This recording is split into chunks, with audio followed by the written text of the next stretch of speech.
So in the restaurant, my grandfather's restaurant and hotel, it was in the middle of the forest. It was called San Otilien. Um, um, my mother went usually on Saturdays or Sundays or both days to help out, and was waiting on tables and stuff like that because they had a lot of tables outside. It was beautiful in summer sitting out there. And so my job was to clear tables. So what happened is, we just took all the Fanta and the Bluna and the soft drink bottles and the wine and the beer, and we poured it all in one bottle and we put it behind the hotel. And when the time came, we were sitting back and drinking it. And so people, oh, why is he so happy? Of course, I had a few drinks. Um, and yeah, and the other thing, my grandfather was baking a lot, and one of the habits he had is he was always telling us, that it was big trays of cookies and stuff, and he says they're all counted. I know exactly, and of course we would take one, see if he notices it. So that was just kind of one of those things to do, or I did, and it was very idyllic up there. They did have a hard time in the war times and so on and so forth. I could tell more about that because my mother's sister wrote a whole book about it, of how they lived up there and what they had done up there and so on and so forth. So there's quite a story behind that one, if anybody was interested.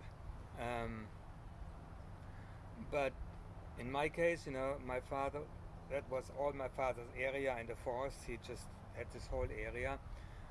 The reason why he had a pretty big area to look after was that before the war, or kind of, yeah, the foresters usually didn't have means of traveling around the forest other than going by foot. But then my father got a motorbike, and so it was for him easier to travel around and to keep control of the workers and stuff like that.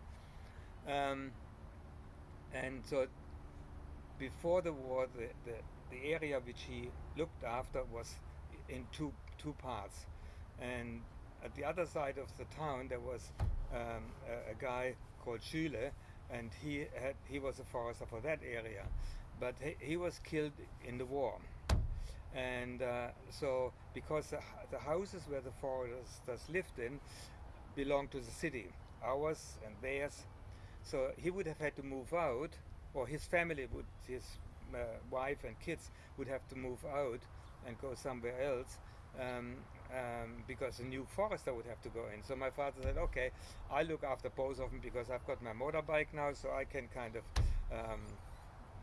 look after both of them. It's not a big deal. So so that was quite nice of him, and yeah, so we had a pretty big area. He had a pretty big area to look after, and it was fun. I mean, well, let's put it this way: I didn't love the forest as much as I like it now. Okay, when I go to Freiburg, then of course I love wandering around in the forest and remembering the old places where I used to be. But of course, at the time, it was just normal, and I just envied, of course, everybody else doing something else. So that's kind of it.